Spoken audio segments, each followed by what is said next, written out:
senja terlihat. Halo sahabat, assalamualaikum.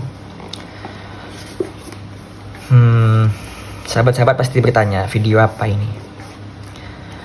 Ya, mungkin video ini adalah video pertama saya dalam membahas tentang buku-buku, pengetahuan, sejarah, dan sebagainya.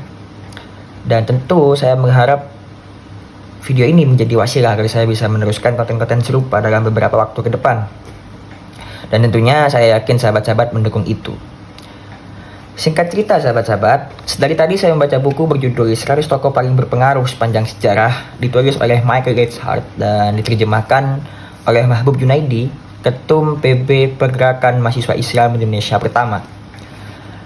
Dan kebetulan buku ini juga dihadiahkan oleh senior saya di PMII, Bung Huda. Terima kasih Bung bukunya. Banyak tokoh-tokoh yang dijelaskan di sana dengan pemikiran-pemikiran hebat mereka, penemuan-penemuan mereka. Dan ketika kita membaca buku ini, harusnya kita berpikir, bisakah kita menjadi mereka? Wallahu a'lam. Alasan saya membuat video ini sahabat-sahabat, di sepanjang perjalanan pembacaan saya dalam buku ini, saya menemukan ungkapan dari seorang tokoh filsuf yang masyhur pada zamannya dan insya Allah sampai detik ini ya, karena masih hangat di perbincangan meja-meja perkopian para sahabat semua. Dia Aristoteles. Dia berkata demikian: barang siapa yang merenungi seni manusia memerintah, dia pasti yakin bahwa sebuah imperium itu bergantung pada pendidikan anak-anak mudanya. Ngopi dulu sahabat. Nah, ketika saya membaca ungkapan itu, saya teringat dengan kondisi negara kita. Bagaimana kemudian sistem pendidikan di negara kita cenderung tidak pernah konsisten. Kurikulum pendidikan kita selalu berubah-ubah. Kemudian tenaga pendidik, pengajar, dan bagaimana sistem pembelajarannya tidak pernah efisien. Dan banyak dampak dan faktor yang lain. Kita bisa rasakan itu ya sahabat-sahabat. Dan saya rasa sahabat-sahabat sudah tahu itu. Dan ungkapan itu pada akhirnya mengingatkan saya ketika diksi imperium itu sebagai wilayah kekuasaan diisi oleh pada orang yang bergantung pada pendidikannya. Nah, ketika kita lihat kondisi pemimpin-pemimpin kita pada hari ini seringkali diisi oleh mereka yang tidak mempunyai latar belakang pendidikan yang jelas. Bahkan sahabat-sahabat tahu, ada yang tidak berijazah sahabat-sahabat. Bagaimana kemudian ijazah adalah suatu bukti kelulusan seseorang yang telah berpendidikan, meskipun tidak penting. Akan tetapi sahabat-sahabat, saya juga teringat dengan apa yang disabdakan oleh Rasulullah SAW dalam hadis yang diriwayatkan oleh Imam Bukhari. Jika ada kekeliruan, sahabat-sahabat bisa mengkoreksi ya. Bunyinya kurang lebih seperti ini: Allah itu tidak akan mencabut sebuah ilmu dari seorang hamba kecuali Allah akan mewafatkan seseorang yang ahli ilmu, para ulama, sehingga mereka tersisa sedikit.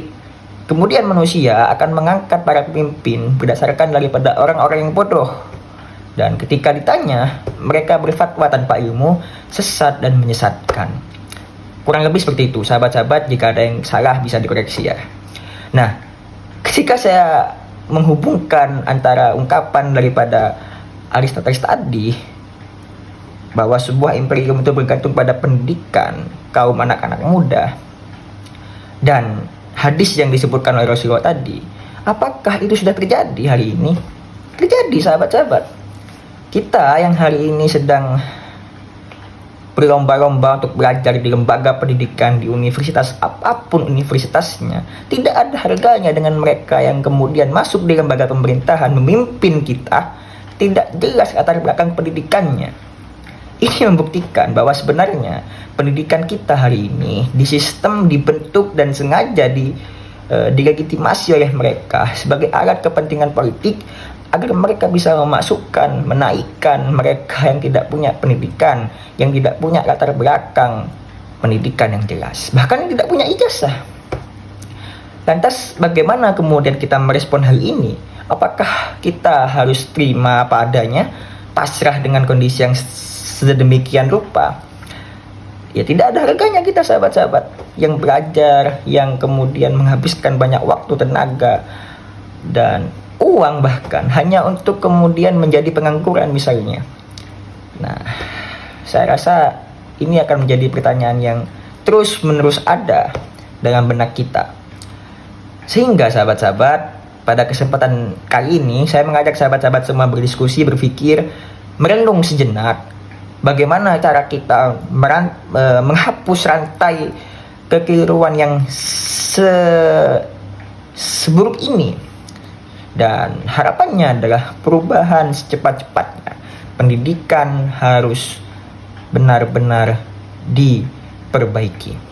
Ihdinas siratal mustaqim, Allahumma fiqh lakum tarik. Karena ini video pertama saya, maafkan jika ada yang salah. Assalamualaikum warahmatullahi wabarakatuh. Komentarnya ya sahabat-sahabat. Saatnya bersiang.